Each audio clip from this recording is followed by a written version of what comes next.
वाले मेहनत करके इलाहाबाद यूनिवर्सिटी पढ़ाए और इलाहाबाद यूनिवर्सिटी टॉप किया, दिल्ली यूनिवर्सिटी में जाके प्रोफेसर बने।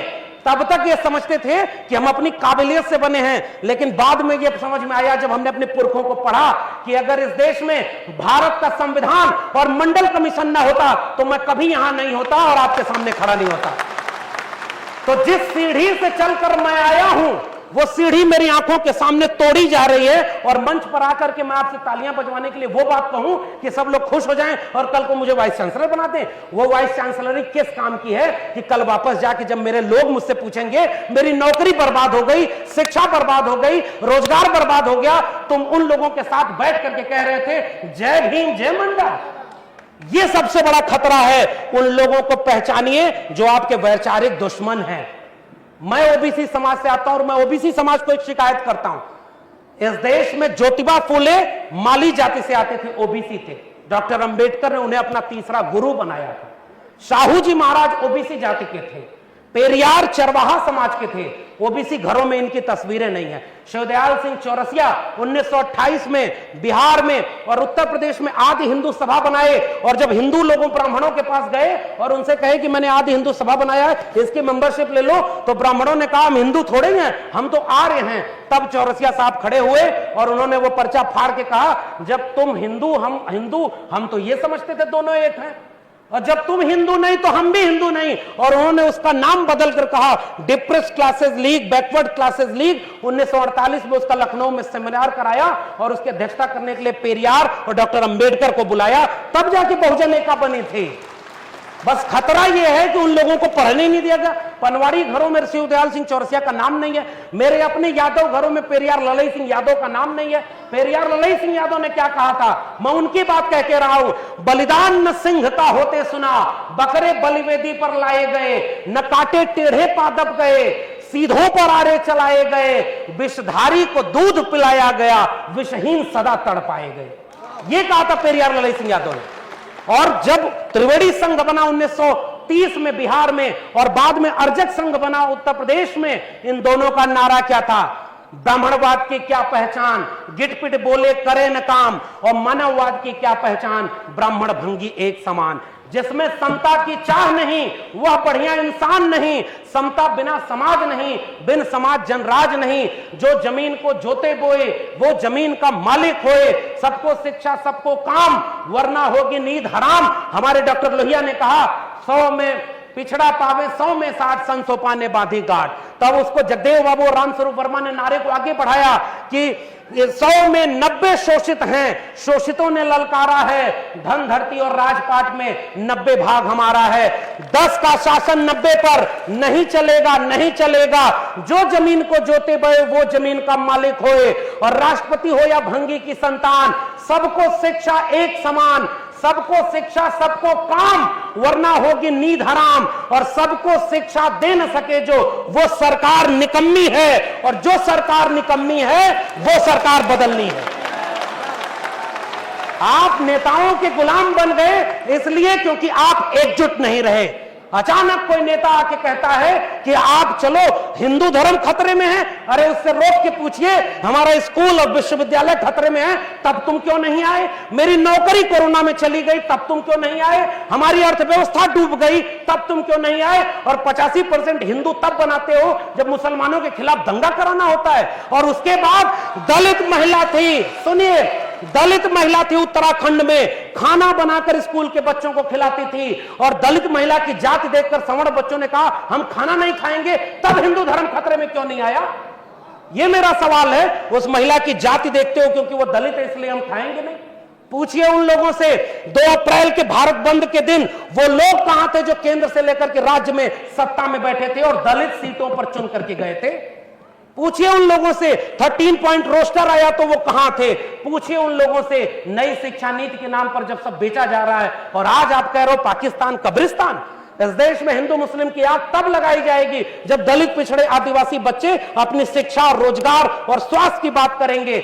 आज इस देश में एक दलित को राष्ट्रपति बना दिया गया और हाथरस में बेटी को पेट्रोल डाल के जला दिया, तब उस राष्ट्रपति की क्यों जय जवान खोली?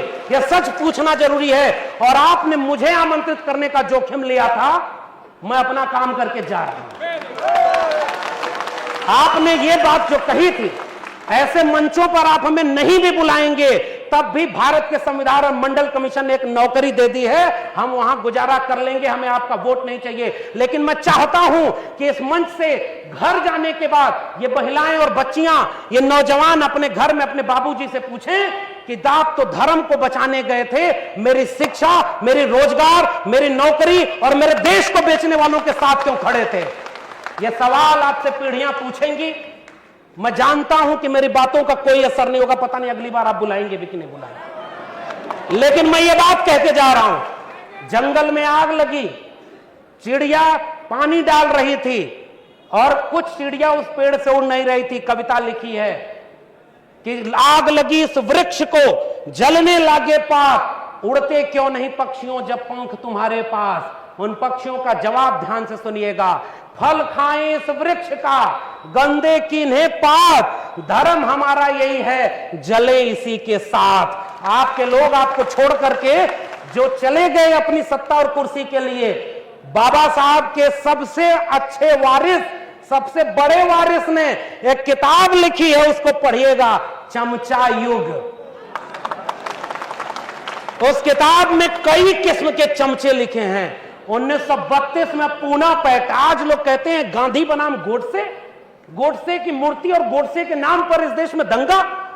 बाबा साहब ने कहा, और यह बात हमें समझनी चाहिए, अपने पुरखों का केवल नाम लेके फोटो पर माला चढ़ा रहे हैं, नौजवानों की पीढ़ी को समझाइए, नहीं तो कल को आज रामायण देख रहा है टीवी पर, कल राम मंदिर बनवाने चला जाएगा, आपका घर लूट जाएगा, वहां आप खड़े हैं। तब डॉक्टर अंबेडकर रोए थे, पूना पैक्ट जब करके आए, गांधी को 3 गोलियां मारी थी उन लोगों ने जो आज शासन कर रहे हैं। वो हमसे कहते हैं हमारे पुरखे ने गांधी की जान बचाई है, उन्होंने 3-3 गोलियां गांधी के सीने में मारी है, हम वो लोग हैं। और आखिरी बात कह के जा रहा हूं, इस देश में बहस चला रही यार ये गांधी बनाम गोडसे, आप गांधी के साथ हैं कि गोडसे के साथ हैं? मैं कहता हूं गांधी बनाम गोडसे में हम गांधी की हत्या करने वाले नहीं, गांधी का जीवन बचाने वाले डॉक्टर अंबेडकर के साथ हैं। पेरियार ईवी रामास्वामी नायकर और गांधी की बहस में हम पेरियार के साथ हैं, भगत सिंह और गांधी की बहस में हम भगत सिंह के साथ हैं, हम डॉक्टर अंबेडकर और गांधी की बहस में गांधी की नहीं डॉक्टर अंबेडकर के साथ हैं, और गांधी और लोहिया की बहस में हम लोहिया के साथ हैं। ये हमारी विरासत है। आने वाली पीढ़ियां हमसे पूछेंगी साहब कि जब देश लुट रहा था, आपके बच्चों का भविष्य बर्बाद किया जा रहा था, दंगाई बनाया जा रहा था, तब आप क्या कर रहे थे? वो जो चिड़िया जंगल में आग लगी थी ना, तो चोंच से पानी भर के उस आग पर डाल रही थी। एक कुर्सी से बिक करके हम चमचे हो गए। मान्यवर साहब की बात कर रहा हूं, अपनी बात तो कह भी नहीं रहा। मान्यवर साहब ने कहा कि कई किस्म के चमचे हैं, उसमें ओबीसी चमचों की भी बात की गई थी। कुछ ओबीसी लोग ऐसे भी थे, मुख्यमंत्री कुर्सी चली गई और घर जब गंगा जल से धुलवाया गया तब उनको समझ में आया अरे हम तो अगड़ा समझते थे, ये तो पिछड़ा है। हमें तो सबका सच कहना है ना। एक हाथ में जय भीम जय मंडल और दूसरे हाथ में परशुराम की कटार, ये कभी नहीं चलेगा, वरना पीढ़ियां आपको माफ नहीं करेंगी। विष्णु मंदिर परशुराम मंदिर बनवा के बहुजन से सर्वजन करवा के आप क्या अपने आने वाली पीढ़ियों को जवाब दे पाएंगे? आपके विचारों की लड़ाई है। एक तरफ 1925 में बना एक संगठन है जो इस देश को हिंदू राष्ट्र बनाना चाहता है, और एक तरफ 1924 में बना समता सैनिक दल है। पूछिए आप कहां खड़े और वो कहां चले गए?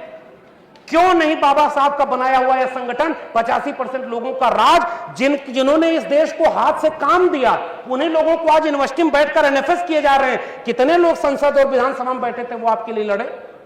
आखिरी बात उस चिड़िया की बात करके जा रहा हूं। उस चिड़िया से पूरे जंगल के लोग, जंगल के पक्षी मजाक उड़ाते हुए कहे कि इतनी बड़ी आग लगी है जंगल में, देश बेचा जा रहा है, हिंदू राष्ट्र बनाया जा रहा है, अभी अयोध्या झांकी है, मथुरा काशी बाकी है किया जा रहा है, और तुम अपनी चोट से पानी भर रही हो। अलीगढ़ के इस सभागार में उपस्थित लोगों, आपसे यही कह के जा रहा हूं उस चिड़िया का जवाब। उसने कहा था कि मुझे पता है कि मेरी चोंच की एक बूंद पानी से ये जंगल की आग नहीं बुझेगी, लेकिन जब इस देश में, इस देश की आग का, इस जंगल की आग का हिसाब मांगा जाएगा कि जब आरक्षण खत्म कर दिया गया, जब निजीकरण के हाथों, अंबानी अडानी के हाथों पूरा देश बेच दिया गया, नई शिक्षा नीति में शिक्षा बेच दी, प्राइवेटाइजेशन में रोजगार बेच दिया, कोरोना में आपकी जान बेच दी, हिंदू हिंदू करके नफरत फैलाया गया। उस देश में पसमानदा तबके के लोगों से पूछिए, इस देश में नाई, जुलाहा, मोची, मल्ला जो पसमानदा बन के मुसलमान हुए, 300 लोग लिंचिंग में मारे गए, 300 में एक भी अपर कास्ट मुस्लिम नहीं है। ये कौन है 15% लोग जो पीछे खड़े होकर आपके बच्चों को दंगा कराने भेजते हैं और गृह मंत्री का बेटा बीसीसीआई का चेयरमैन बनके करोड़ों रुपया कमा रहा है। आपके बेटे और उसके बेटे में यही फर्क है। तो वो चिड़िया, उसने यही बात कही थी कि मुझे पता है कि इस जंगल की आग से, मेरी चोंच के पानी से जंगल की आग नहीं बुझेगी, मगर इस आग का जब इतिहास लिखा जाएगा तो मेरा नाम आग लगाने वालों में नहीं, आग बुझाने वालों में शामिल होगा। जय भीम, जय मंडल, जय संविधान।